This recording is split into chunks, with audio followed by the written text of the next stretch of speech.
let's jump into that because, we've talked about it constantly on this podcast. The NHL is a crapshoot to predict. Oh, yeah. And 4 days ago, we sat here, and I told our viewers that Edmonton over Chicago was a lock. And you guys both told our viewers that Pittsburgh over Montreal was a lock.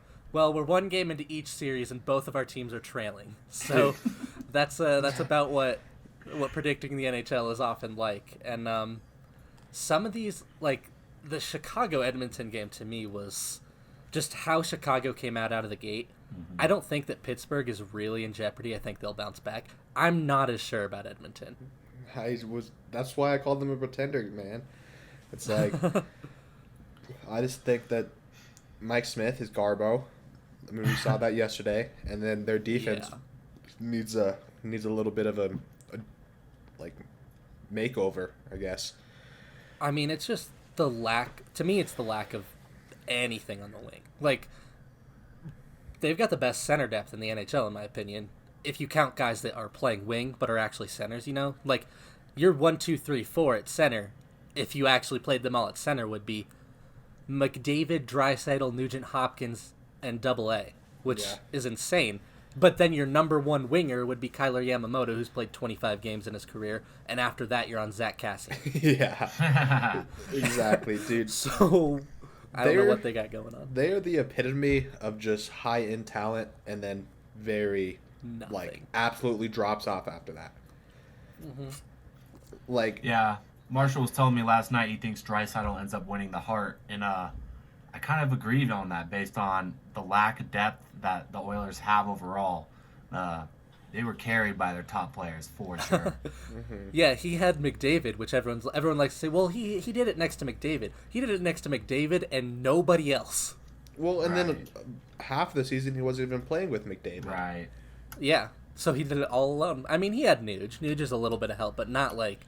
Well, I mean, Nuge isn't more than like having Rantanen and Landeskog or whatever for half the season. Not even close to having Rantanen and Landeskog. Exactly. But yeah, I think you're saying Burakovsky. Like that's it's probably a little bit better comparable. Mm-hmm. Nuge is probably maybe a little bit better. Yeah, but still. Little. But not like in that same kind of league. Yeah. But yeah, so yesterday's sports betting, hockey was back. I was like, dude, I was telling them, like, boys, I'm sending 50 on the Penguins. Hockey is back. Fuck yeah. Let's go. And I said, don't do that, Marshall. Yeah. Well, and then I got Zach to hop on the train, too. Yeah, Marshall got me into it. I was like, you know what? That is a good bet. No. You know what? To pay out $91, let's do this. Okay, and but of course, they get daggered in overtime. What if this is a repeat of last year's playoffs? Where, like, because these are... Both Edmonton and Pittsburgh are the highest remaining, like, play-in seeds, and then playing against, obviously, the lowest. So what if this is a repeat? Like... Just like last year when every wildcard team won. Every single division winner lost. Chicago comes out, beats Edmonton, and Montreal well, that's the one I can see. Penguins. But like Billy said, I don't see Pittsburgh coming back, or I don't see Montreal finishing the series out against Pittsburgh. I just don't think... At some point... I mean, Montreal I don't think has the talent to beat Pittsburgh. Like, Pittsburgh... Right. Edmonton as the 5 seed in the West is not really the same as the 5 seed in the East. The East is more top-heavy and a little bit deeper. Mm-hmm. So I think, while I don't know that there's a massive difference between Chicago and Montreal, I think they're both pretty bad.